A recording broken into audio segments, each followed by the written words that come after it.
going on, everybody? It's Big Little 3280 here. Welcome you guys to the finale of Let's Play Crash Bandicoot 2 Insane. In the last episode, we took care of this warp room and got the most annoying gem in the game, box gem in the game. But in this one, we're gonna have another bit of annoying box gem, but not nearly as bad as Cold Hard Crash. So in this one, we have Piston It Away, Rocket, Night Fight, Pack Attacks, Fate, and Spaced Out, and then the boss. But for the sake of everything, let's go ahead and do Piston It Aways first. What is your problem, Bandicoot? I will not ask you again to bring me the crystals. Obtain the remaining 5 crystals, Crash, and bring them to me. Alright.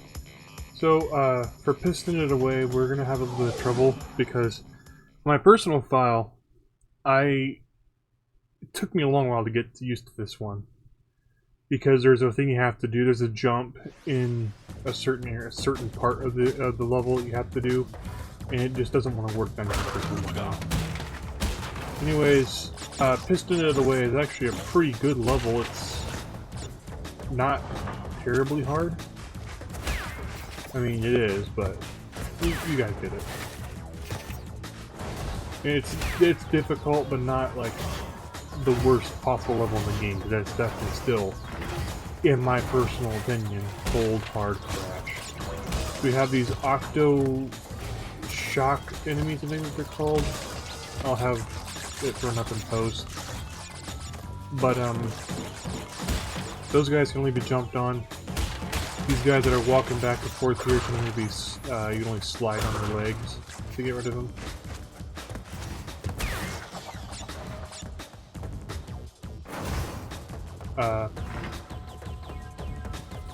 Checkpoint. Now the Octo Stomp guys can only be slid on, or slid to get rid of, but sometimes they can lower their things to jump on them. But they're kind of annoying. That will become a major thing later on in this level.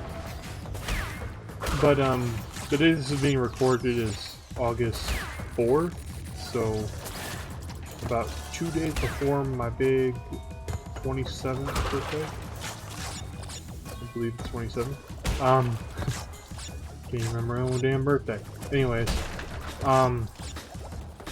it's a couple days before that, so the SummerSlam pay-per-view has just happened on Saturday, the 3rd. Awesome pay-per-view. Like, quite literally, it's one of the best pay-per-views we've had in a while, if you ask me. Grab the Saku Waku. So these guys start getting... Okay. These guys start getting annoying. Here's the death route. We're going to ignore it for right now. You guys are probably wondering why I'm ignoring that. I'm going to come back. Alright. So that enemy there you need to save. Well, the game wants you to save the enemy there, as that's how you're supposed to get back. But believe it or not, you can actually use the trick I did with the holes, or the pits, and they're both pits and holes, I believe, in the same exact thing. But with those, you can do the same thing with the pits. You can technically jump out of that area without having to have that enemy there, which is nice. So here, Piston It Away gives you kind of an idea of what you're going to have to do, which is backtrack. One of the most annoying things in video gaming, and Crash Bandicoot does it quite often. This time it does it within its own levels.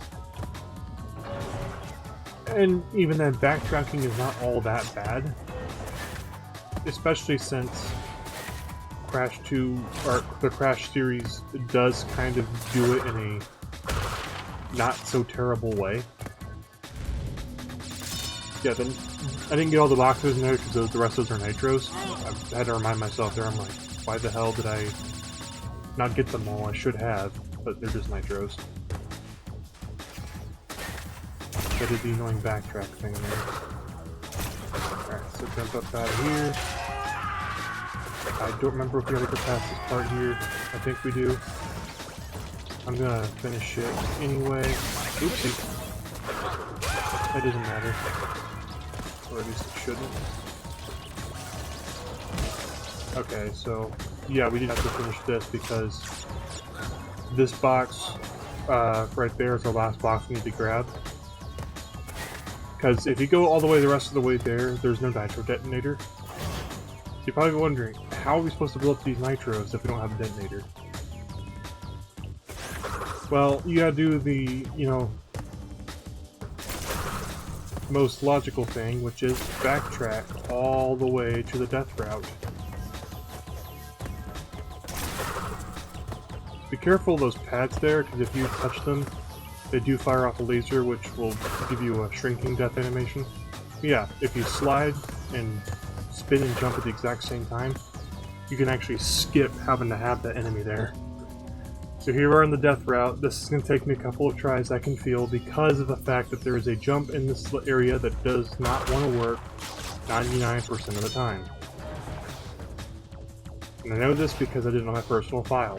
I have 100%. I have officially 100% of the game until the 100% ending on my own personal time. Slide this. Oh, I pressed the slide button. I wasn't fast enough. Okay. We're not too far from the death route, and since we died in the death route, we don't get it counted against us as being able to not go back. So we are able to 100% this level, even still. Yeah, you gotta spin right when you jump, or else you don't get that extra height. I want to say it was a kind of similar thing when it comes to the glitch high jump from the original Crash 2. But I don't know how glitched high jumps work, because I never used that trick to finish levels early. Because with that trick, you could technically get the gem and snow go sooner, earlier than you're supposed to have gotten it.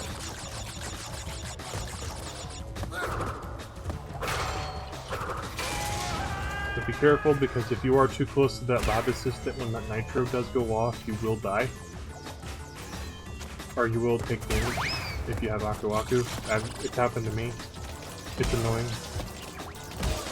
And it's been the result of bullshit deaths. Let's grab this checkpoint here. Alright, so here we are at the most annoying part of this level. Because sometimes those jumps will not work. There's the shrinking death animation, in case anyone's curious how that works. Well, this jump usually works about most of the time. Point like that. Smash these crates. Get into this guy, or slide into that guy. I pressed jump, not slide. When I press them both at the same time, because I have a very bad habit of wanting to slide jump all the time. I do blame myself for that one. Thankfully, doing this today, huh? We're just gonna grind death till we have an Aku Aku man. If it gets to be too many deaths, I will throw up I will start cutting stuff out. So you guys don't have to sit through that. What the Okay, that one's ridiculous. Not only did I somehow narrowly avoid death there, by like a pixel, but I also pressed the slide button, and it didn't slide. Alright, so this is the most annoying jump in the game. 99% of the time, the jumps will not register to have been completed here. See, like that. It took me forever. I had to go back every night for 3 nights in a row to finally get that jump. It is the worst jump in the game. And it is what almost made me rank this level worse than Cold Hard Crash on my own personal time, because it was the first time I ever did this level. Was last week, actually. It was the first time I ever did this level. I know to a lot of you guys it probably is kind of weird in here, but never like finishing the levels because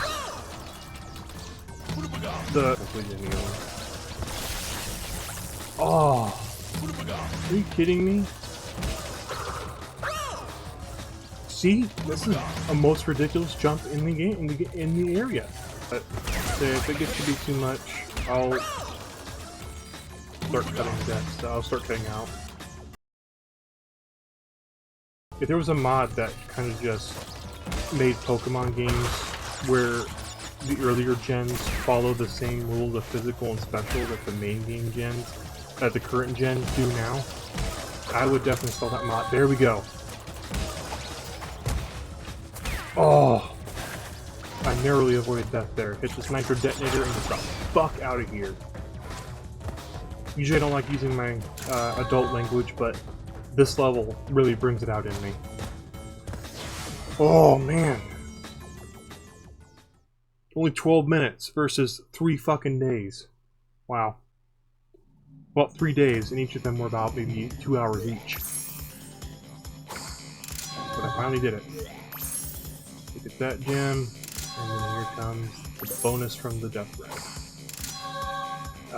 Rocket is our next level, and this is a jetpack level. So what's interesting about jetpack levels is you don't have a bonus in these rooms, in these areas. I mean, all the boxes are in the level, hidden in the level, like relatively in plain sight. And the gimmick of these levels is you have to fly.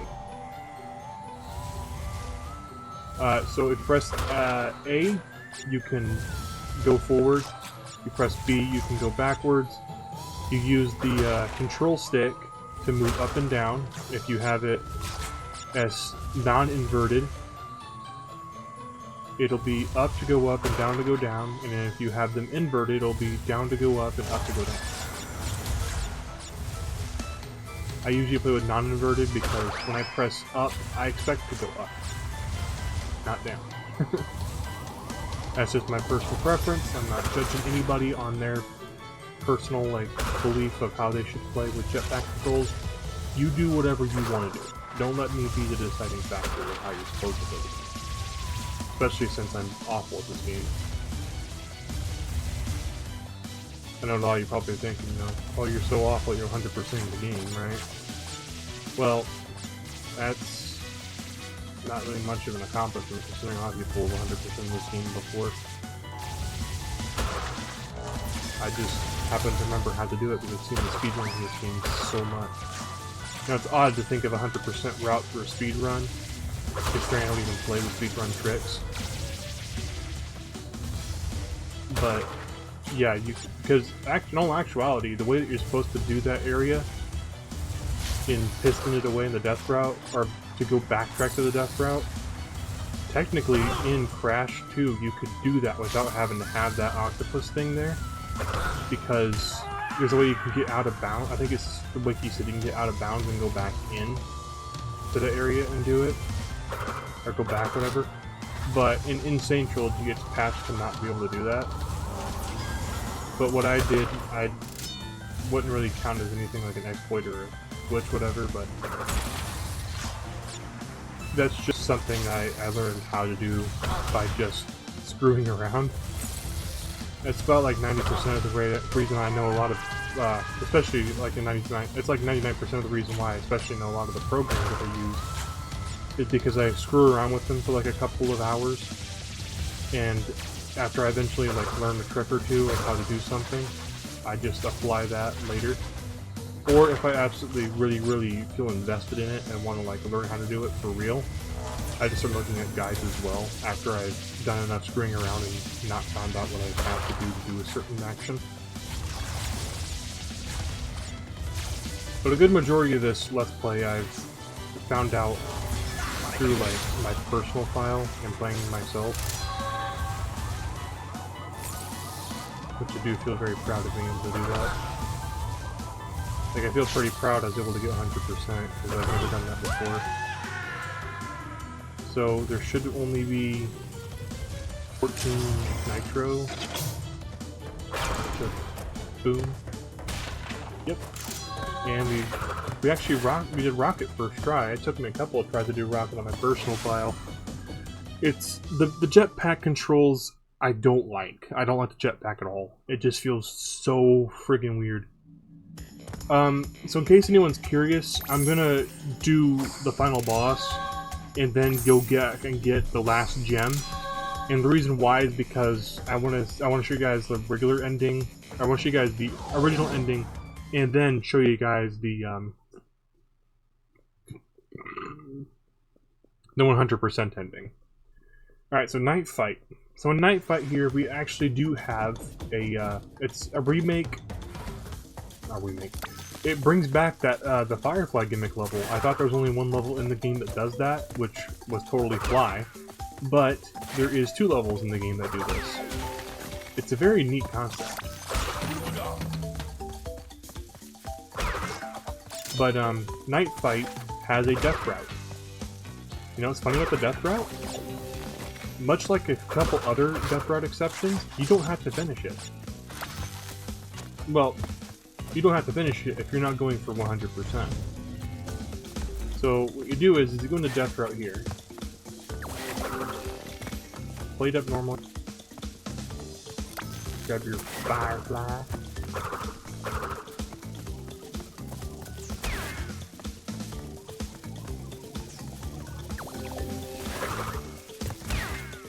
Grab your gem, and then die. So you can just not die, you can like backtrack if you know the level good enough. I don't. So we grab our gem, we're going to avoid the death route again, and we're going to finish the level the rest of the way. What's funny is that I actually did this on my personal file, and I actually made a mistake when trying to backtrack to do a certain thing, and I ended up actually glitching out of the level. I don't think I'll be able to do it again, and even if I did, it's not like, you know, I'm gonna be getting patch notes for devs to come back and fix it, because they pretty much abandoned Crash Insane Trilogy. So let's hit those crates, grab our Firefly.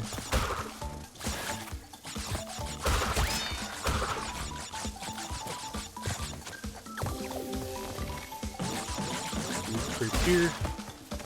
Yeah, if I don't have a lot of commentary, I'm sorry. I'm also kind of like super tired. I don't know what else to say, really. But, I do want to tell you guys that there is some good news that I'm eventually, here soon, going to try doing some camera setups with my webcam and try doing some coffee exclusive content, so sub to my coffee if you want to watch those. I'll also be doing some more content like lore bard libraries here soon. So, if you finish the death route, you're going to have these 2 boxes coming up. Thankfully, give us a Firefly here, so we don't end up having to go back, have to travel in the dark forward. So go back and get those 2 boxes if you want the box gem, because without them you can't get the box gem if you don't get those. So you can't finish the level. You can't finish the level without them. Said if you're going for 100%, you need to remember to go backtrack. Just that one section there, just go far enough into the level, grab your trigger gem, die, and then go back and get the box gem. Alright, so that's those 2 levels done on the first try. Holy crap. I don't expect to be able to do the rest of these on the first try, but who knows, maybe I will. But yeah, that pay-per-view last night, that was awesome. A lot of people I know are kind of giving some criticisms, because there is some aspects of that pay-per-view I would have done a little bit differently if I was booking the show. But not to say that it's a bad show by any means. Like, if you didn't like the show, you're welcome to not like the show. You're welcome to do your own opinion. Just personally, that was one of the greatest pay-per-views we've had since Mania 40. Because both Mania 40, both Night 1 and 2 were freaking amazing. I know a lot of people don't really care the most for Mania 40. Well, there's actually one Facebook page online I know that likes talking about Mania 40 being not so great, but that's because they're Roman fans. But you're welcome to be a fan of any kind of wrestler you want to be. Personally, Roman just didn't really do it for me. Oh.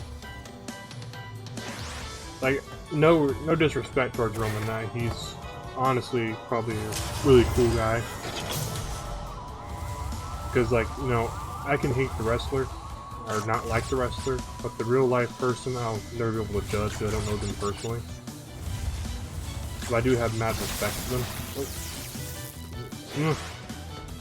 Because they just, you know, they seem like a pretty alright person in real life, based on a lot of the stories that we hear about them.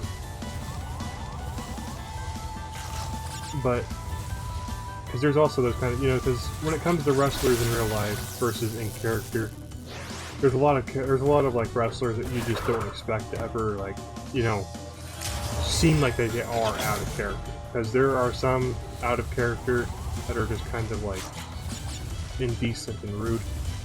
And then there are some like Mark Henry, where he plays a bit, he was a badass on TV. I'm not even kidding. He was a big, strong man. Was world's strongest man. Was his gimmick. But yeah, he's like a force to be reckoned with, by all means. And then you meet him in real life, and he's one of the most sweetest guys you can possibly meet. I'm going off of this from my sister, because on a first-hand basis, she's met Mark Henry personally in real life at a convention. Because she's even met Teddy Long. It's where I got that video, my short that I uploaded of one-on-one with Undertaker. She got that personally from him for me. Well, she paid for it. Even then, it's whatever. You guys get it.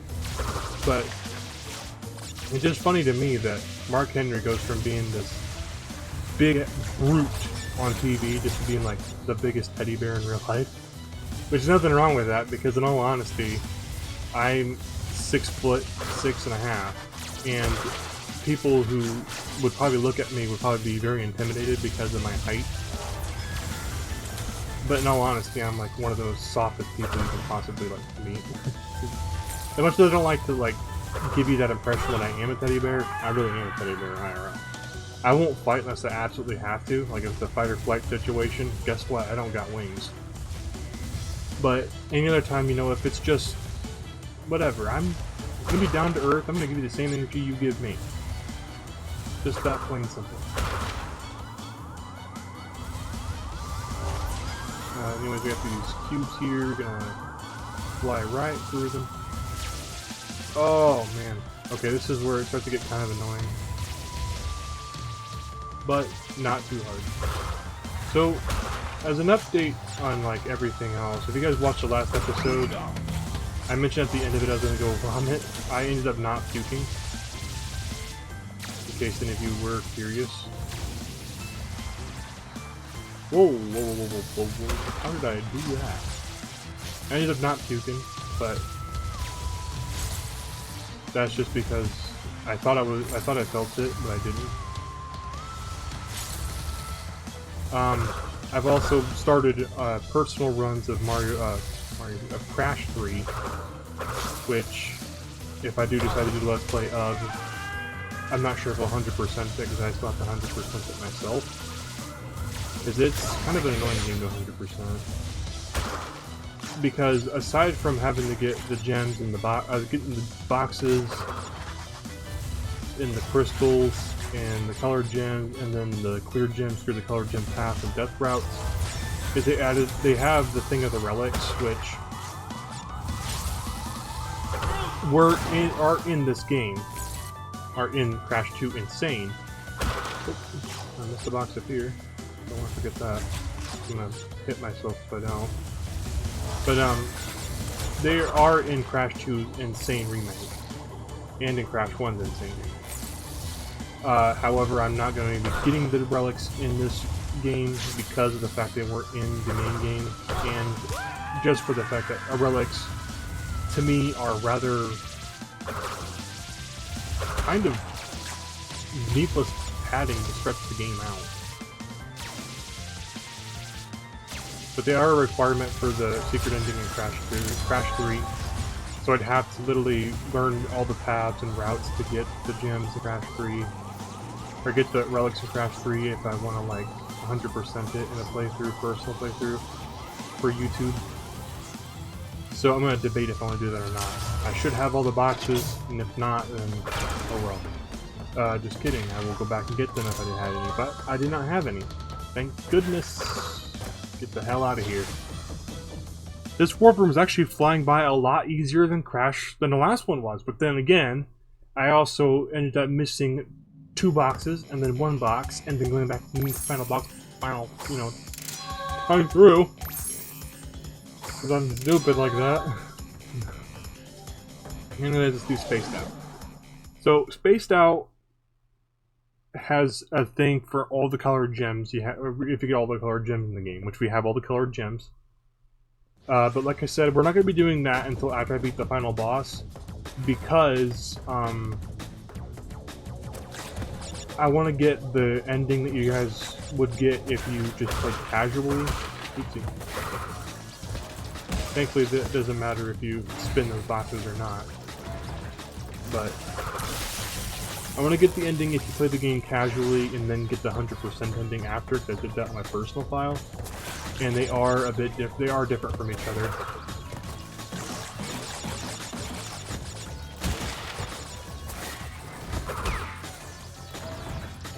Down here. So yeah, you can spin these guys if they have their tentacles up, which is nice. Just those guys that are walking, you have to slide on. You have to slide them. So an annoying thing is that if those pistons are down and you jump into them, you can die. Like, down like that. I've had it happen to me on my personal file, but I've never been able to. I don't think I can. I think it might have just been a glitch, or maybe I can recreate it if I wanted to try, but I'm not going to. Open this. Spin. Okay. Jump. Spin. Oh. Okay, these guys are the worst. The lab assistants with the giant riot shields. Seriously though, I should know if those are riot shields or not. I just kind of called them that. They probably have a technical name. If they do, I'll throw it in post. But these guys are annoying because of that reason right there. They were annoying in Crash.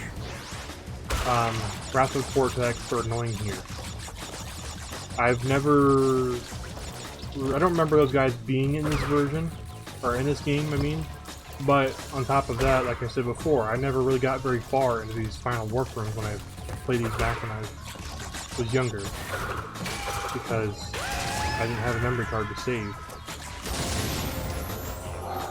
Fucking course, I get right to the ending part, ending section, and I die. I think it's really the ending section of that. It's the ending section of this area, not the level. The level's not that short, unfortunately. Trust me, this warp room, as stressful as it is, it didn't give me nearly as much stress as Warp Room 3 did back when I first did this area. In the last episode, and my personal and the Let's Play episodes. Warp Room 3 is forever the bane of my existence.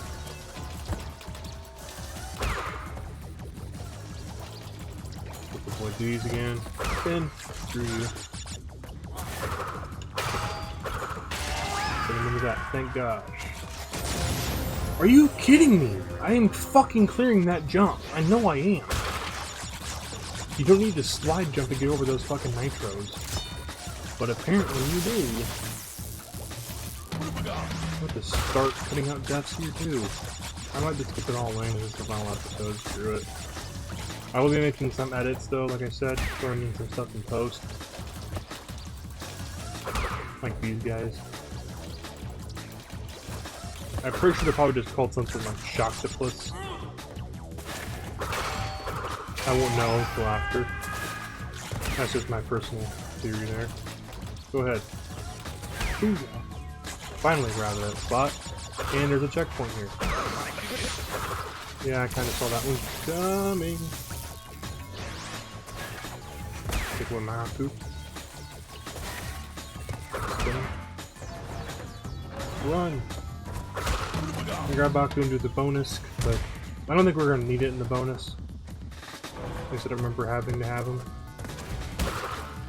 The bonuses here were actually like piston it away is bonus is what gave me the most trouble. In all honesty.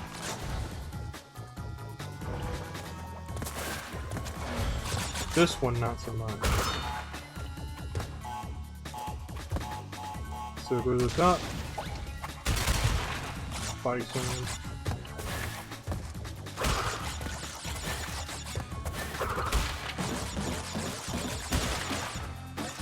Three, 4, 5. Oh!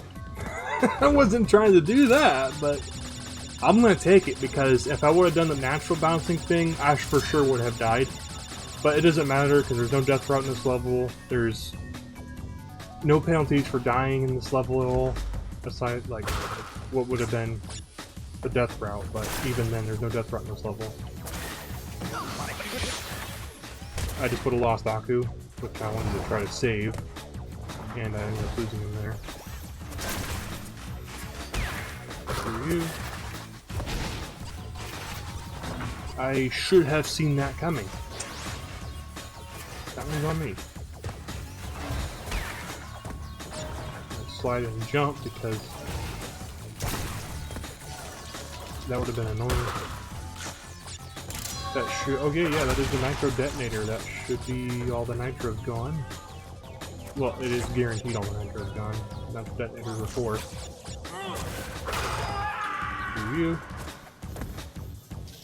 This thing's gonna drop down. Thought I could just slide jump. You.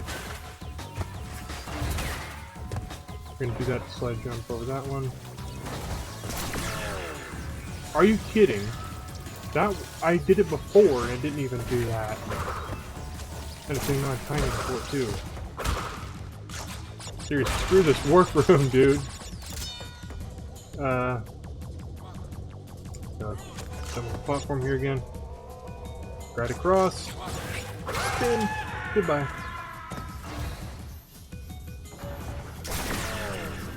Fucking kidding me! If you aren't on top of it when you jump, you can burn to death. It's stupid. There's all the boxes. Alright, so now we're on to the final boss. Can you guess what the final boss is?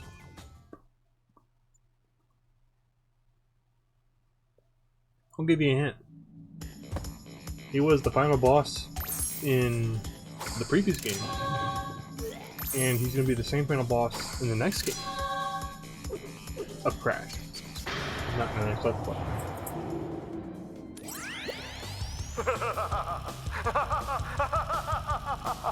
Yes! My plan is nearly complete. And I have you, Crash Bandicoot, to thank for it. Engine, what's happening? What's that? Is she stealing our signal? Crash, Cortex isn't gonna use the crystals to contain the planet's energy. He's gonna harness the force and use it to power the super Cortex vortex he's built on his space station. One blast and the ray will cover the entire world, turning everyone into Cortex's mindless slaves. Crash, don't let him have those crystals! Engine, you fool! She's telling him everything! Ah, yes, we're back now. Pardon the, interruption. Crash, bring me crystals! Alright. Dr. Neo Cortex. So this final boss is actually kind of easy. He was a very big pushover in the original Crash 2. But they do make him a little bit more, like, drawn out of a fight here in Sane Trilogy, because in the original he didn't space out as much as he will. You guys will see what I mean. So this boss fight, we just have to follow Cortex here and smack into his jetpack 3 times. So like that, he'll do that in this version. In the original version, he wouldn't do that. You could literally just do this fight in like 2 minutes, or a minute flat, really quickly.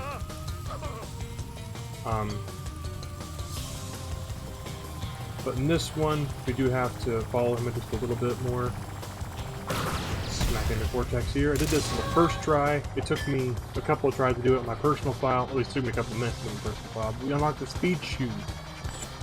So, a thing about the Insane Trilogy, another change. Speed shoes were not a power-up in Crash 2. They were a power-up only in Crash 3.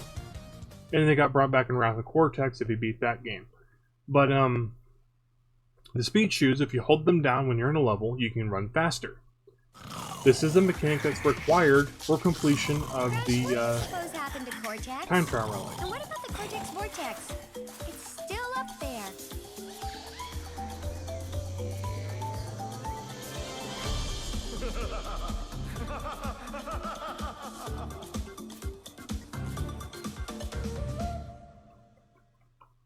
So, as seen there, the casual ending is Cortex gets away. But wait till you guys see the 100. We're gonna like go into the 100% ending. As far as the speed shoes go, they're not entirely worthless, outside of the viewpoint of getting the time trial relics, as they are very, very handy to have. I can't do that with warp rooms, I forgot. So we're gonna run the spaced out real quick. We're gonna go grab that bonus gem, see the 100% ending, and then I'll show you guys the speed shoes. Or I'll show you guys like a time trial relic race. I'll only be doing one of them because of the fact, like I said, I did not want to go through all these levels again just to get time trial relics. They were annoying enough doing the first time. I don't want to do it a second. I like Crash 2, but not to the point where nostalgia is going to blind me to have to, I can put on my nostalgia blinding glasses and redo all of these for the time trial relics. They are not worth it. You don't even get a special thing for getting all the time trial relics, just an extra 2% on your completion mark. But even then, you get the 2%, it's like 100% or maybe 102 when there's no Crash game. So here the bonus gem, the bonus gem route. We have the blue gem first, which is a bit annoying. If you die, you have to go back to the beginning of the level. So yeah, this gem route I did before I got the box gem on my personal file. And the reason why was because my last box gem in the game was Cold Hard Crash. And I actually managed to do it the same night. Yeah, I'm not even kidding. I managed to actually get Cold Hard Crash the same night that I got my last box gem. I got the last gems here. Don't ask me how I did it, because I don't even know. Like, I literally was doing grinds to get Aku Aku masks without having the death abuse to get them. But they only really they did help, because as I said before, invincibility is one of the greatest things you can use to help cheese your way to getting through Cold Hard Crash's section there. Like that. Cool. Now I gotta do it again. We're gonna go up, we're gonna go down, point. First try. Let's do the green gem. Grab this. Okay, so the green gem path has the shrink ray thing with enemies that cannot be spun. Ugh, I got through all the annoying part again. See, if those things are down and you jump into them, you do take a death from it. But since we have Aku there, it doesn't count against us as a death. It just takes away our mask. Okay, there we go. See, if you hit the checkpoint, or if you die enough times, you will spawn a checkpoint. Okay, so we're back here at the shrink ray area. Fuck! I was thinking about more of like what content we're going to be doing next, and like future time.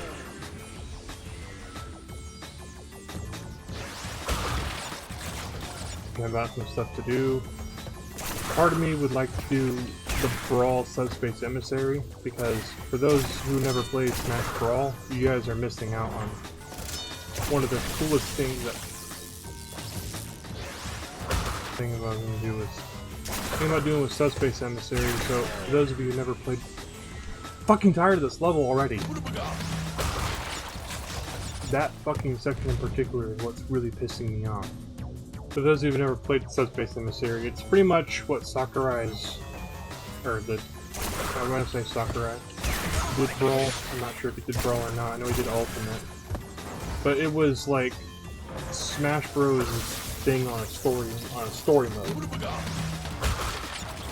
And it was honestly one of the greatest things we've gotten for a story mode next to World of Light. I do enjoy World of Light very, very much. So, but I thought about doing that for a video, but my problem is I don't know the route 100% on Emissary, so if I do Subspace Emissary, it's going to be like a casual playthrough as opposed to 100% completion playthrough, which I'm sure will be really good to get if it's 100% for casual, because there are 100% guides online for that.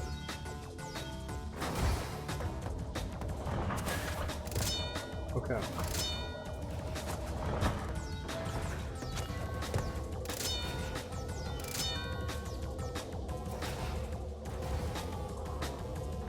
I'm trying to be cautious with this one. Oh, thank God. Red gem area.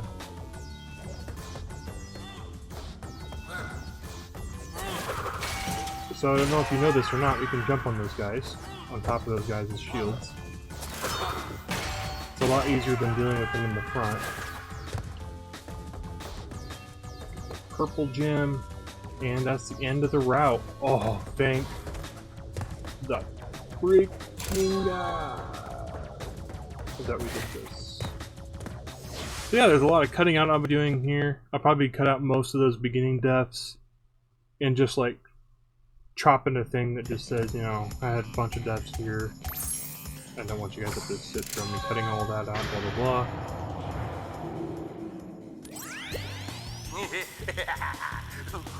You have acquired all of the gems.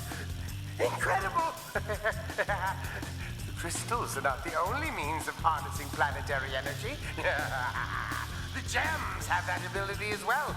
And with them, I can destroy the Cortex Vortex forever! Let me warp you to my completed laser installation.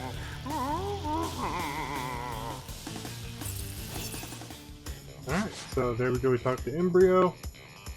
Real fast, I'm gonna go save the game because I'm gonna forget to save if I don't before ending this episode. And show you guys 100%. So what happens if we go upward? We get the 100% ending.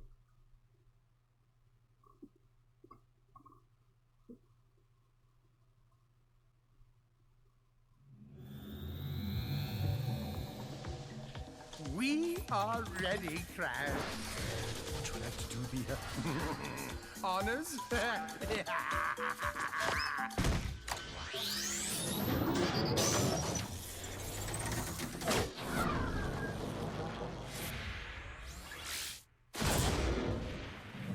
Straight up cuts Neo's spaceship in half. This is the true ending to Crash 2, by the yeah, the true ending to Crash 2, by the way.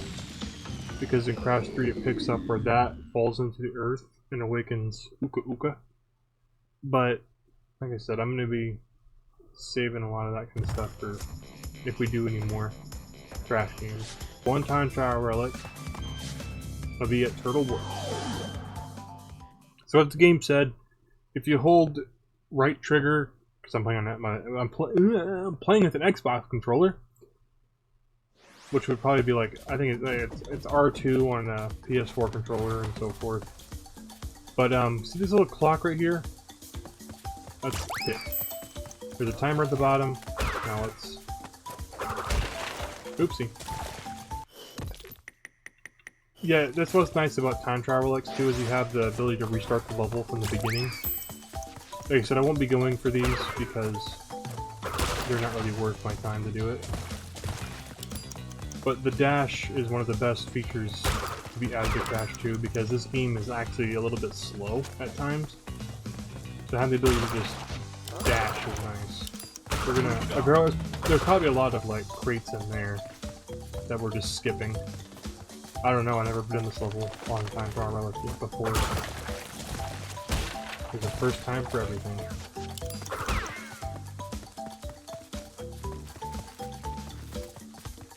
I remember doing this level for the very first time in this Let's Play. There we go. Having to avoid the boxes to get the the blue gem. That could have just killed my platinum time. But then again, like I said, I'm not going for all the time trials, so just this one to shove it off. So it lasts all the way till you get jump to the ending pad. And gold time! What does this do, BB? Better Business Bureau. So yeah, it's good enough for gold time. I'm not sure what platinum time is. I probably could have got a platinum relic. But the basic premise is that there's 3 different time trial relics. There are gold relics, there are sapphire relics, and then there are platinums. Platinums are the best, sapphire are the worst, and gold is right in between. Yeah, this is the very final episode of this series. I am so glad I managed to be able to get through this 100%. I'm glad I was able to, you know, give you guys a Let's Play completely all the way through without me rage quitting. And I'm glad that you guys really like this series. And I can't wait to see you guys in my next Let's Play.